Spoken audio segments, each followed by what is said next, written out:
Welcome to the Simple Sophisticate podcast, where intelligent living is paired with signature style. I'm your host, Shannon Ables. And whether you're listening on your commute, exercising, working in the garden, or sitting down with a hot cup of tea or a café au lait, thank you for tuning in. Let's get started.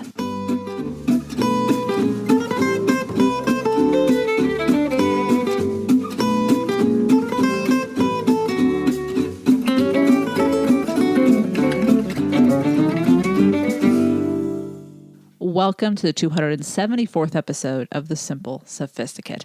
Today we're going to talk about friendship and how it plays a significant role in the overall quality of our lives.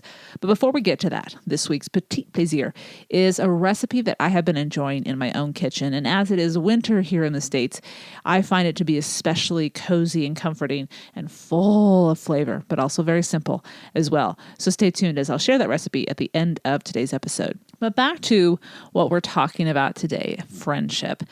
This entire episode was inspired by a book that is going to be released the last week of January, so January 28th.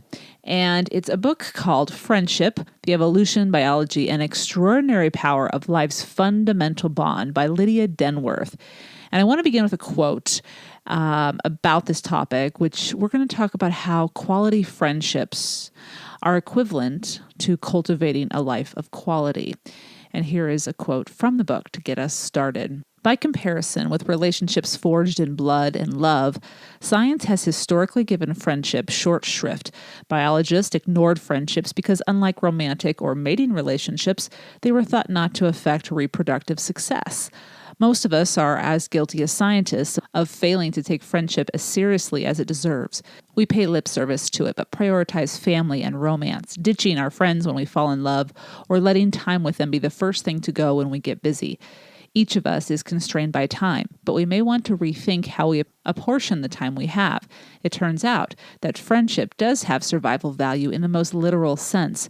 More socially integrated people live longer than those who are less well connected. Now, this quote comes from the book that I just mentioned, and as I was reading this and I was looking at the science that she brought forth and the research that was done, I started to think about my own understanding of the importance of friendship. So I'd like to share with you that and why this book really resonated with me. And so I'd like to talk about my experience with regards to friendship and how I have interpreted it in my life journey and how it has evolved, and then talk about what this book offers you as a reader and the key takeaways for me. Perhaps due to the media I consumed in the 80s and 90s, there was an unconscious understanding that romantic relationships were paramount to platonic ones. Now, don't misunderstand me. Friendships were clearly portrayed in sitcoms such as Friends, Blossom, Seinfeld, The Golden Girls, Will and Grace, Felicity, The Wonder Years, just to name a few. Remember, I was in my teens and my preteens. That's the shows. But it was clear that the writers of these shows were directed to have their leads be in constant pursuit of the desired romantic relationship predominantly, and perhaps most importantly. Subsequently, not aware of the subtle influence of media in my youth, I made the assumption that friendship was nice, but romance was best. It does appear today, and admittedly maybe due more to my own awareness and how that has evolved, it appears or seems that such media portrayals are shifting and broadening to bring to the screen and the pages, as well as other media mediums, an array of life paths and journeys to find contentment and social connectedness. The value of quality friendships is arguably one of the most important social components of our lives. For each of us, our quilt of friendships will be unique and include amongst it our acquaintances and community, both work and personal connections. It seems to me that good, healthy relationships of all types, whether it be romantic or platonic, benefit when we have a healthy social well-being, which fundamentally rests on our social connections. Of course, a social well-being requires first and continually that we include ourselves as part of this social circle. In other words, we need to honor and respect our true selves and try not to cultivate relationships that are contrary to our true temperament, but rather complement and strengthen. When we remember to default to regularly checking in with ourselves, we will know when it is best to repair and invest in certain relationships and when it is best to move on. We will respect ourselves enough to know what boundaries to put in place and how to place them. the great loves of our lives, even the moderately good and life-changing for a period before we both must go our separate ways relationships that will hold a special place in our life's journey don't cross our paths, as we know frequently. We are fortunate to experience these romantic relationships when we have the courage to step forward and say yes without knowing what the future will hold. But throughout the duration of our lives, in between those romantic relationships, during those romantic relationships, it is the friendships, even with those we may fall in love with along the way as we come to know each other intimately yet honestly, that offer so much more than filler. They offer love, support, encouragement to step into our best selves and step away from limiting habits. They offer kindness and the reminder when we may doubt it that we are lovely and we are loved. Author and Brooklyn-based science journalist and a writer who has contributed to The Atlantic and the New York Times, Lydia Denworth, as I mentioned at the top of this episode, will be releasing a new book on January 28th that I was eager to receive. And as I find it helpful to explore the context of the research we have accepted as truth, absolute truth, and that which has thus gone on to influence how we choose to live and construct our lives. Receiving an advanced copy, I want to kind of give you an overview of what this book is about. Denworth will dive into the historical and established science, and then she will examine what has been misunderstood or dismissed or ignored about friendship and its effect on our world and our lives. Moving forward, she will explore the brain and how it learns to be social, and then the majority of the book explores how friendship and the desire for it and our ability to connect or not connect plays a role in the quality of our lives, and ultimately, she will share how to live a healthy social life with sound friendships.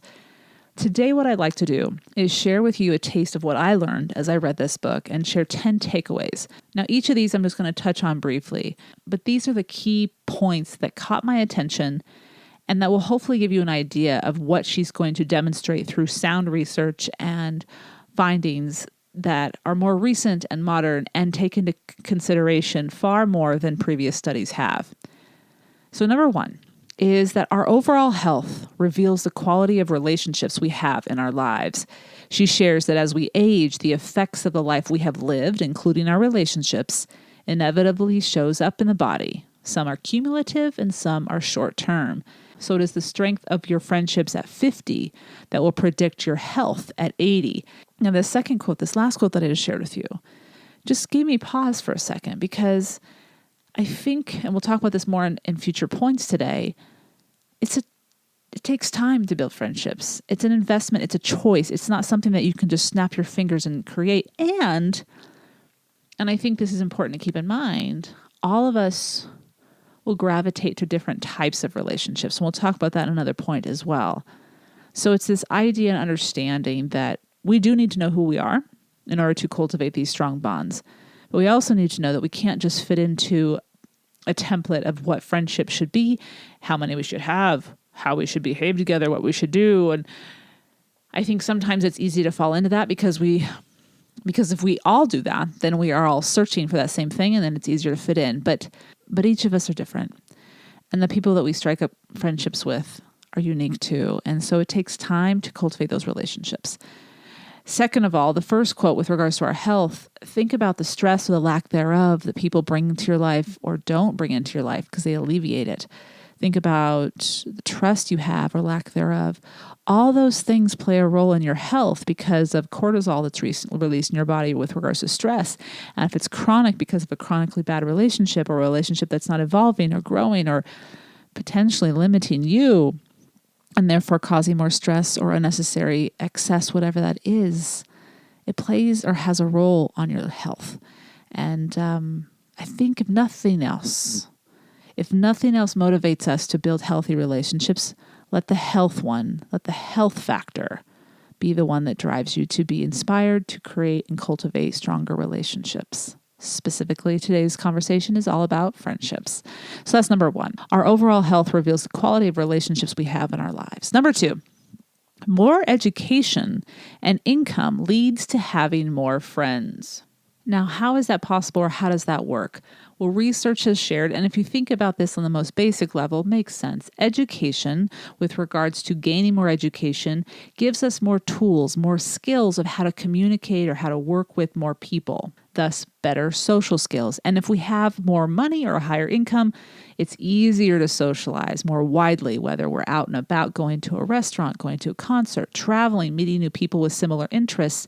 We have the means, more means, to go where we want, do what we want, those kind of things. So on a very basic level, it makes sense. And so when we invest in ourselves, we invest in our passions and our career path, or whatever it is that we do to fund our lifestyle and our way of life, making sure that we're continually growing and flourishing in that career, but at the same time making time to socialize, finding that balance makes a big difference.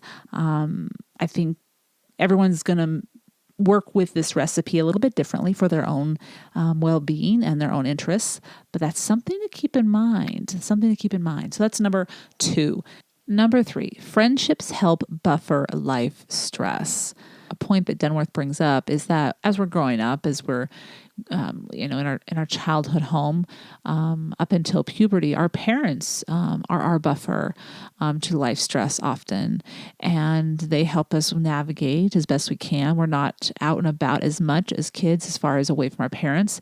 But then after puberty, she's found in studies, parents no longer will buffer or be able to buffer stress from their children, and so our friends take on that role, and that's where the quality friendships make a tremendous difference. So it's something with regards to the reduction of stress, and thus making sure that we know how to build and how to choose wisely when it comes to friends, and how to allow them to grow and evolve and improve. So number 3 is that friendships will help buffer life stress. Number 4, a good friendship can be a template for all other relationships. Quote, at its simplest, as in animals, friendship is positive, long-lasting, and reciprocal. Bonds with these traits have the strongest effect on our health and longevity. This one makes a lot of sense, and it also reveals to us a lot about ourselves. I found that I learned very quickly when I was younger what types of friendships work best for me to allow me to be myself and to relax. And a lot of this is trial and error.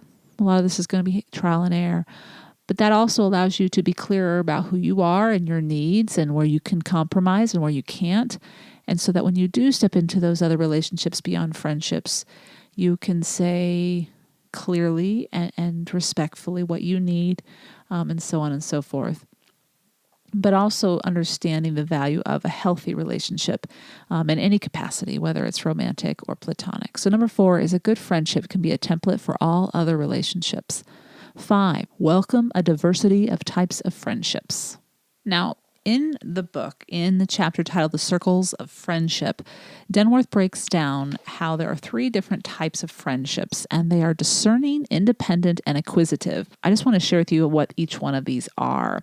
So if you are someone who acquires independent friendships, you are someone who considers themselves self-sufficient and content to socialize casually. And your friendships are often circumstantial, formed with schoolmates, coworkers, or neighbors, but not maintained.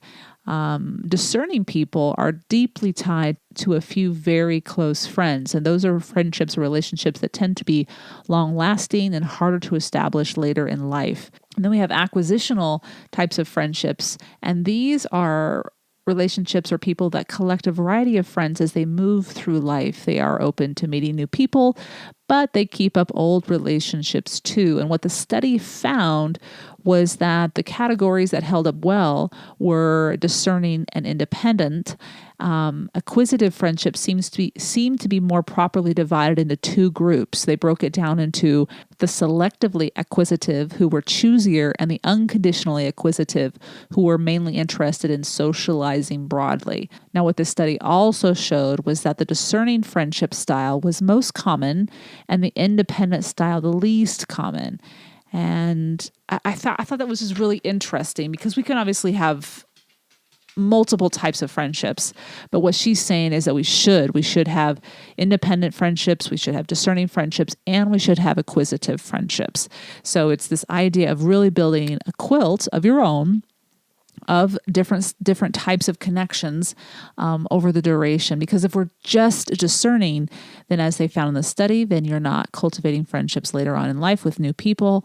And if people that you've been friends with for a really long time leave or move or sadly pass on, you don't have the depth of friendships or relationships to rely on and to continue to cultivate as you move through all different stages of life. I think that's something to think about with regards to the diversity of friendships and to assess our own lives, to see what type of friendships we are and what kind of person we are when it comes to building those friendships. So that is number 5. Number 6, it's also important, and I think number 5 plays into number 6, to know that our friendship circles will evolve, they will grow, and they will change, and that's okay. It's a dynamic process, and as much as in our busy lives we would like for our friendships and everything that is working to stay the same, we are people, we are in a world that's continually changing, and so thus our friendships change too. And I find myself in different friendships throughout my life, and especially right now, where they're going through different stages with their family or their children or themselves. And it doesn't mean that our friendship has to die. If it's a healthy relationship, it's worth maintaining, but you may be stepping back for a bit and letting them go through what they need to go through, but letting them know, I'm here. I will always be here whenever you want to whenever you want to reach out. Because soon that time or that chapter will pass and move on, and we want to make sure that they feel good about how they've gone through that chapter. And vice versa for ourselves, to communicate what we need to our friends so that they can understand that things will ebb and flow, and that's okay. So that's number 6. Friendship circles will evolve, grow, and change, and that's just perfectly wonderful. Number 7, social media isn't as bad for relationships as people believe. In fact, it's a net positive. Well, there is a lot that she goes into on this particular topic, and she definitely does talk about the detractors. Remember, she says that this is a net positive, and for different age groups and different periods of their life, and if they don't know how to navigate technology, there could be a negative net. There might be a net negative at the end of this. But I find that she went through a lot of wonderful research that shows how it can be used for positive gain for our social lives. But again, it needs to be used consciously. And that's the part that's important here. We can't just say, here's a screen, a social media account, a computer, whatever it may be. Go forth and find friendships and connect. It doesn't work that way. Number 1. Number 2, use it as a support, but not the primary way to build and maintain friendships. It keeps you obviously connected from abroad or from a distance so that you don't have to go through the small talk, as she shares about when she went to her class reunion. She can jump right ahead and go into deeper, more enjoyable, and more engaging and personal conversation. It also allows you to follow and get to know people that you are interested in because you have similar interests, and you can learn and be inspired and figure out different ways of going about your life even better, and then connecting with people that may have similar interests and be following that person as well. But with teenagers, it's also a whole nother road, and she talks about that as well. So something to think about. It's a net positive when used consciously and intentionally to cultivate and strengthen relationships, friendships in particular. So that's number 7. Number 8. Ambivalent relationships, frenemies, are bad for our health, as we would imagine. This is going to be something that will cause more stress. This will cause more strain.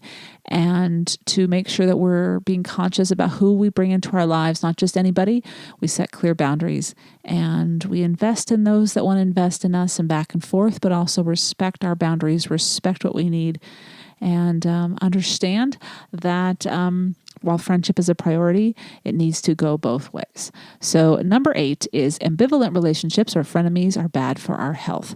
Number 9, she shares through studies that it takes about 50 hours of togetherness to make a friend, 200 to make a best friend. So we're talking, for the most part, offline, in person, in real life, and it's something that takes time. I think that's the wonderful reminder here is if we reflect back on some of our friendships that we've had for years, we can remember when it may have shifted from an acquaintance to a friendship, but it wasn't just a blink of an eye. It was over time. And it was because of continued experiences, continued dependability, clarity of sincerity, trust, and that is something that takes time. And last but not least, she takes us through the journey of life, and she talks about in the last chapter how retirement is something to be savored, especially when you invest in friendships. And here's a quote from the book about this. She shares a study from Robert Waldinger's TEDx talk that's about friendship and good relationships, and that video has since garnered nearly 30 million views. And she states that the people who were happiest in retirement had worked at it. They valued and tended to their relationships. They actively worked to replace coworkers with new playmates. They put in the time.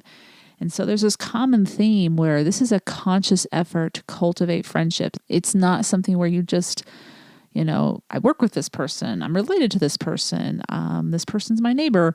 This is something where there might be obviously some reason you see this person or have cross paths with this person. It's then a conscious choice for both parties to continue to invest, to make time, and to be honest about who you are, to be truly yourself, and to be vulnerable, a little bit vulnerable, and play that ping pong match, so to speak, of give and take, offer and accept, so on and so forth. Now, this is just a sampling of all the things she goes over, but I felt that those were some interesting takeaways. And since they caught my attention, I wanted to share them with you.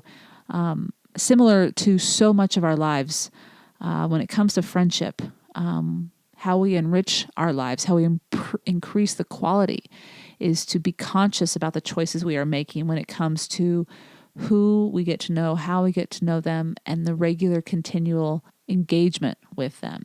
This increases our overall contentment and joy of how we go about our everyday lives.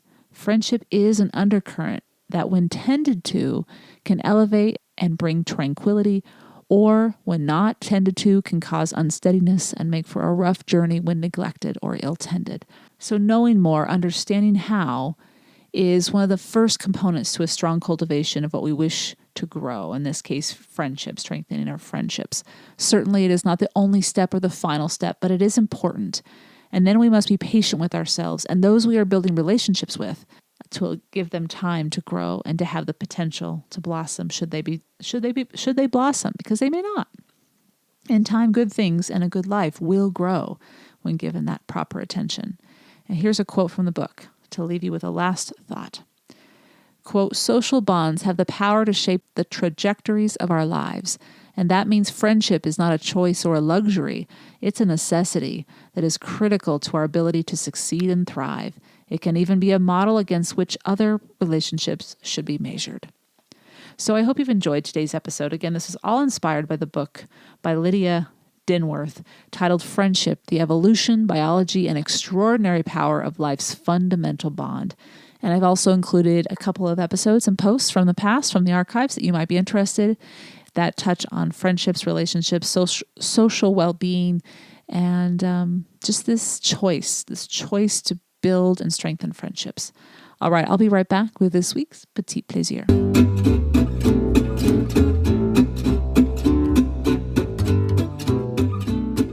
So this week's Petit Plaisir is a salad that I saw Ina Garten cook on her latest season of Barefoot Contessa, and it's her lentil and kielbasa salad. And it is so good. It's very simple to make, and talk about depth of flavor. So I've included a link to her recipe on this because it's not mine. I've adapted it. I've done a few things differently, but it was primarily based on the ingredients I had in my house. This is a recipe that adds a depth of flavor that she even said she couldn't figure out because it was based on a French recipe with regards to the French lentils. And what she learned was that it was putting a single turnip into the lentils when they're boiling to add that certain extra flavor. And you remove the turnip, you never actually put it in the dish, but you do keep it in the boiling water with the lentils as you're making it. And then you simply have a kielbasa, you make a vinaigrette and put it all together and voila. It is that simple. It's a full meal. If you want a full meal, I like it for lunch, or it can be a side salad. It's very filling. She even puts slices of bruschetta with goat cheese on the top. And that's something that you can do or you don't have to. Or even just make the lentils without the kielbasa. The dressing is so simple. It's just garlic, 3 tablespoons of Dijon mustard, 5 tablespoons of good red wine vinegar, salt and pepper, and extra virgin olive oil, and you've got your vinaigrette. Oh, so good. That's it. And you add that to the lentils that have been boiling with the turnip, some leeks, some scallions, some fresh thyme leaves if you have them, fresh parsley leaves if you have them. I didn't have those at that particular time, so I made it without, and it was still really, really good. So pair it with a lovely glass of crisp white wine or your favorite crisp wine, and I think you'll just be absolutely amazed how wonderful this recipe is, but so simple. And like I said, a depth of flavor that will take, if you like lentils, you'll love them even more. And if you've been questionable about lentils, I think you'll learn to appreciate them. So anyway, the recipe is linked on the show notes, thesimplyluxuriouslife.com/podcast 274. And the petit plaisir is lentil and kielbasa salad. I hope you've enjoyed this week's Petit Plaisir, where ideas are shared to make the everyday all the more enjoyable. Tune in at the end of each episode where I'll recommend a book, a film, a show, a recipe, anything that is a simple pleasure to satiate your sophisticated taste. Before I wrap up today, I'd like to send a couple shout outs to listeners who've kindly shared reviews wherever they listen to their podcasts. This first one is from 23B. They write, enjoyable, informative, calm, kindred spirit, 5 stars. Loving each episode. Shannon accompanies me on long walks with my dogs. Her approach to living is akin to mine, and I find myself nodding in agreement and or making mental notes to try what she suggests. Shannon's petit plaisirs are always on the mark and punctuate each episode with a perfect takeaway treat. As a podcaster myself, I know it takes time. Thank you very much, 23B, for tuning in and taking us on your walks. And the next review comes from Bleegia, Bleegia, titled, This Podcast is Changing How I Think. 5 stars. I love this podcast. As a person in my early 20s, I struggle to balance style, health, work, and my relationships. And this podcast has so many helpful tips and quotes. This podcast has really allowed me to hone my skill of self-evaluation and introspection and really evaluate what habits I have in my life that are working for me and what I can change to live a life of greater contentment. To both reviewers, thank you very much for taking the time to share these reviews, the specific reasons you enjoy the podcast. And for everyone who's left a positive ranking lately, we're starting to climb up in the charts in different countries around the world. Canada, we're climbing there.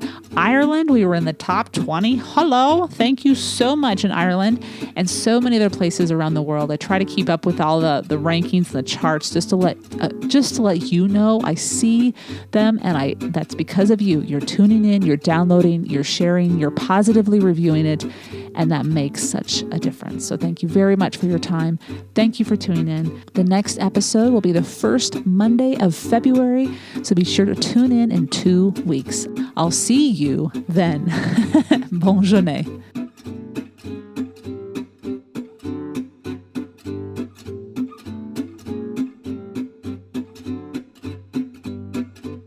Thank you for tuning in to the Simple Sophisticate podcast, where intelligent living is paired with signature style. For more ideas and inspiration throughout the week, visit the blog, thesimplyluxuriouslife.com, or pick up my latest book, Living the Simply Luxurious Life, Making Your Everydays Extraordinary and Discovering Your Best Self, now available on Audible and wherever audiobooks are sold, as well as in paperback and ebook versions. You can also pick up my first book, Choosing the Simply Luxurious Life, A Modern Woman's Guide, which is also available in paperback, ebook, and as an audiobook as well. To stay caught up on the most recent episodes of the podcast, blog posts, the cooking show, and receive exclusive news as well as an extra dose of inspiration to jumpstart your weekend, subscribe to the Simply Luxurious Life's free weekly newsletter, which arrives in your inbox each Friday to enjoy with a hot cup of tea or cup of morning coffee. Until next Monday, I'm your host, Shannon Ables. Bonne journée!